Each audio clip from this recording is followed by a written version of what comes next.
Well, good morning. It's good to see you. Thank you for being here. Turn with me, please, to Matthew chapter 25. Matthew 25. We're going to look at a section that we've actually fairly recently considered. And what we're going to do is look at it and try to think about some lessons from it that are not what we would typically bring up or what we would first bring up. That is, lessons that maybe are secondary in the section, maybe not the primary thing. We're going to look at the first parable in Matthew chapter 25. We call it the parable of the 10 virgins. What you have there, obviously, are 10 young women who've been invited to a wedding feast. That's what Jesus talks about. They've been invited to the wedding and all the things associated with the wedding. You can see kind of a depiction of that. And so in the picture, you have 5 that are ready to go and 5 that are not so ready to go. You have 5 whose lamps are burning and 5 whose lamps are not really burning. You have a contrast between those folks who are ready and those who are not. And what is the primary point that we make about this parable? What's the primary thing we always say about this parable when we discuss it? It is a parable about what? Being ready, being prepared. That's right. It's a parable about being prepared. And it fits in Matthew chapter 25 because really the whole of the chapter is about being ready. Jesus is doing the talking in Matthew chapter 25, and Jesus says on several occasions you need to be ready. You don't know exactly when the main event is going to occur, and so you need to be ready for the main event. He says that at the end of the parable in verse 13, "Be on the alert then, for you do not know the day nor the hour." So he's trying to pass on to us the truth that you have to remain ready. This Christianity business is not something where we live our lives as we want to, and then right before the big event, we make the preparation. We get ourselves gathered up and ready to go. Christianity doesn't work like that. And the reason it doesn't work like that, one of the reasons it doesn't work like that, is because of this principle that says we just don't know when that day or that hour is going to come. So in Matthew 25, the whole thing is about getting ready. In fact, the end of chapter 24, anybody have that? Anybody want to read the end, the very last verse of Matthew 24 for us? Not the very last verse, verse 44. Somebody read verse 44 of Matthew 24. Read it out loud.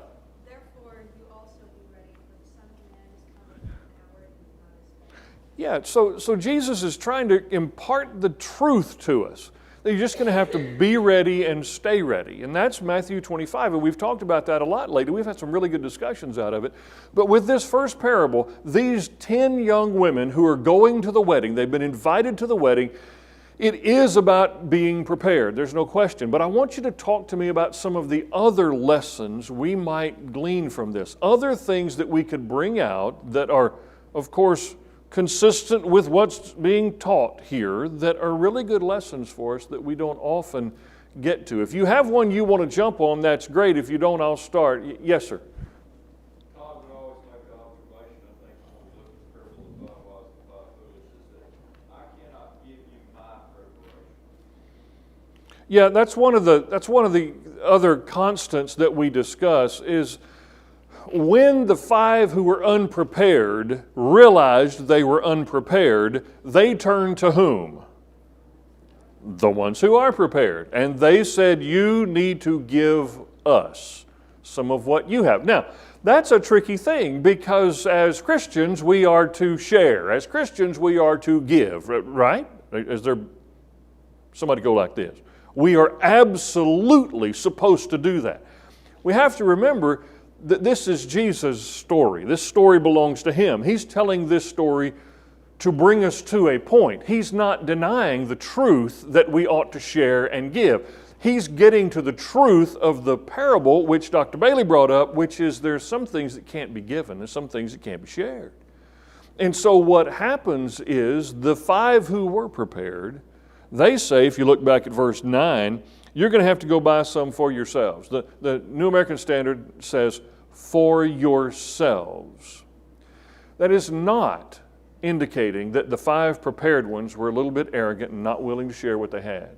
It's not what Jesus is saying. Jesus is saying the day that we're talking about, the big day that we're talking about, is unlike everything else. you can't share your preparedness on that day. And there's not going to be any way for you or for me to borrow from anyone else their faithfulness, to borrow from anyone else their consistent, constant work ethic regarding Christianity. There's not going to be a way on that day to transfer what you have done to me because I haven't done. It's not going to work. And that's one of those focusing principles that focuses our minds. Some of us were incredibly blessed to come from and be raised by faithful people. Doesn't mean they're perfect, don't misunderstand, you don't. But faithful, godly people. That is a true blessing. There's always been some folks that whine about that and say, yeah, well, there's a downside to it. No, there's not. There's no downside to being raised by folks who are trying to do what's right. There's no downside. Write that down somewhere if you need to. But what we have to remember is that guarantees us nothing when it comes to the day that Jesus is talking about. Because you have to go do it for yourself. And there's no way to get out of that. That is one of the sub-points, if you will, one of the secondary points. So it's an important one, but it's still a secondary point to the overall concept of preparedness in the parable. So give me something else in the parable that is one of those secondary discussions that we don't often mention, but that certainly is worthy of our mention. What else can you think about in this parable that needs to be brought out, other than the idea of being prepared, and you can't share your preparedness on the day of judgment? What else might we bring out about this parable? And I'll be patient and wait, because I know I've had time to think about this and you haven't. So I'm okay with a little bit of silence. Yes, ma'am.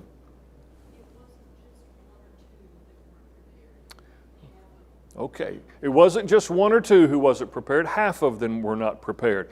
And I'm not sure what to make of that in a literal sense, but I think that is a significant thing to consider.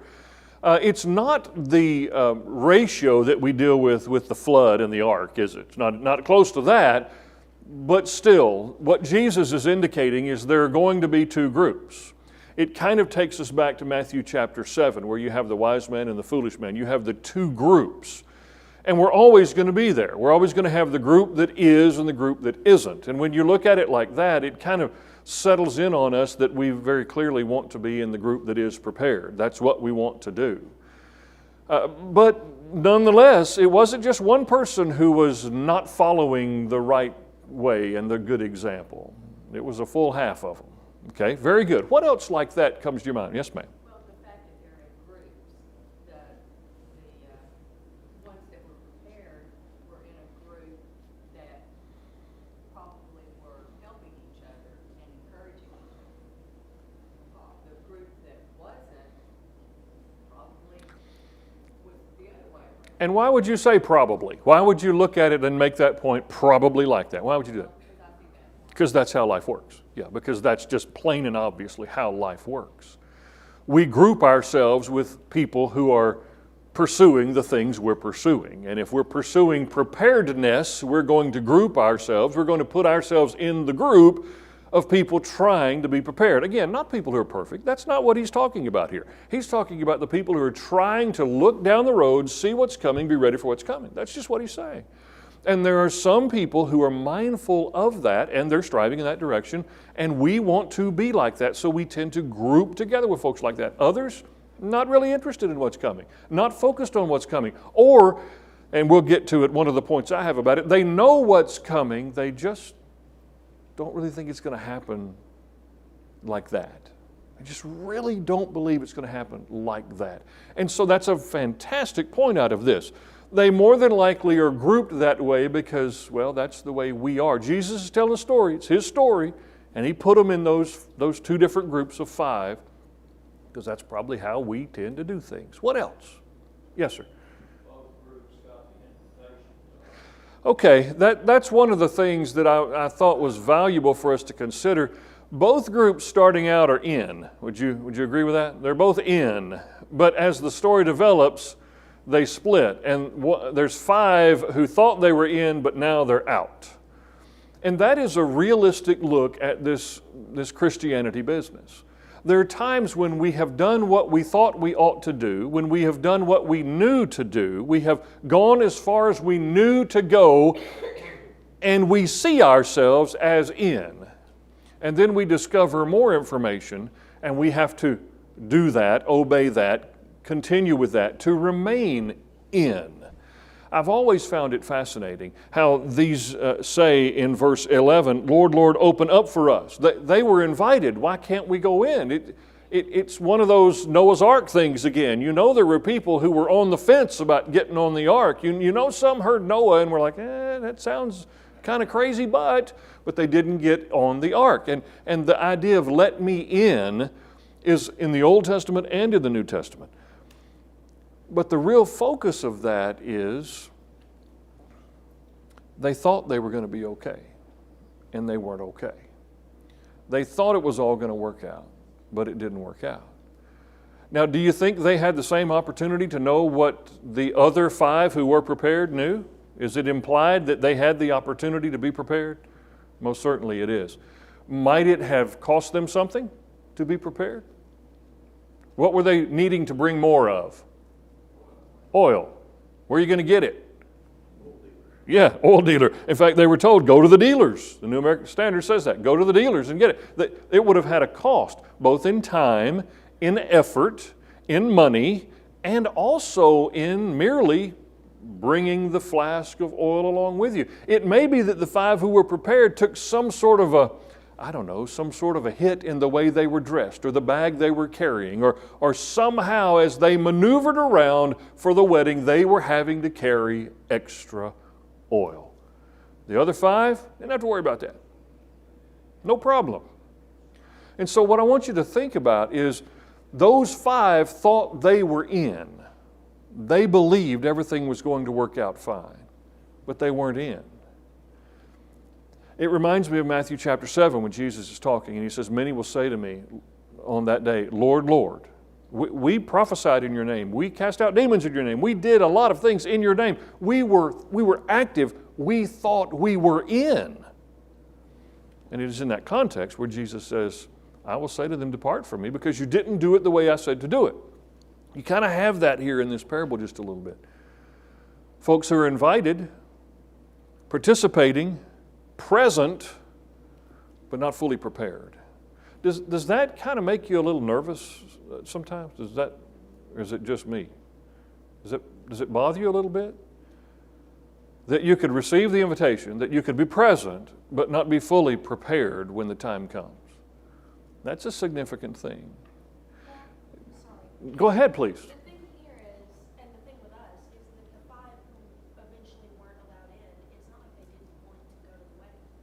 They wanted to be there. They were invited. They came. They just didn't prioritize it the way that they should have. They took a nap instead of making sure that they were prepared for the right. I like the word you use, they didn't prioritize appropriately. Yeah, that's really it. And so one of the things we get out of this, when you talk about they wanted to go, they wanted to be a part of it, they were invited, they had everything they needed except their part, one of the lessons we get out of this is that this pursuit of going to the wedding, this pursuit of Christianity is a never-ending, always present pursuit. It is not a circumstance where you're going to get to a point where you have it all wrapped up and you're finished with it. Now, don't look at that from a negative standpoint and don't say, oh, never going to be finished. The upside to that is you've been invited. There is a wedding for you to attend. It's portrayed as a wedding here. It is the great day when the Lord comes and gathers those who are His. You remember that? Just in the next section, the section beginning verse 31, the final judgment scene, He gathers those who are His. He puts them together, those two groups again. He establishes those who belong to Him. This constant pursuit of Christianity, this constant pursuit of readiness or preparedness is one of the greatest blessings you and I can ever enjoy. And if your life is consumed with carrying extra oil in order to be prepared, it's still going to be the best life you can imagine, and it's going to lead to eternity with God. You can't see the burden of it, such as it is, as that which is negative. You have to see it as a blessing. And that's why we mentioned that those 5 who were prepared, they took, verse 4, flasks full of oil along with their lamps. They probably weren't quite as fashionable as the others who didn't have to carry the flasks. But that was a price worth paying. And so they did that. Anything else? We have a couple of minutes. Anything else that you want to bring up? Secondary points, things that we don't often consider. Yes, ma'am. The whole sentence says, and the door was shut. Yes. That there's a finality to it that we don't like to think in those terms necessarily. I mean, there's groups of us that long for that day and look forward to it, and then there's other ones who go, well, that's a long ways away. I'm not worried about that now. But it won't be open again. That's a really good point. There's the finality of the door being shut. And as Miranda said, we long for that day. We want what that brings, because when that door is shut, what is that indicating to us? To you as a Christian. What's that saying to you? When Jesus talks about the wedding occurring and the door being shut, what's that telling you? What's that depicting to you? That was your chance. What's it depicting to you as a Christian? What does it mean to you? What's its value to you? Heaven, I'm in. Yeah, it's real now. It's happening now. And so we look at that and we say, yeah, that's what I want. That's what I'm doing. That's my whole life's work. That's it. All the other stuff was just kind of incidental to that. But if we're on the other side of that's a looming, terrible moment where the door is shut and I'm out. And that's what makes me think of the ark. Yes, sir?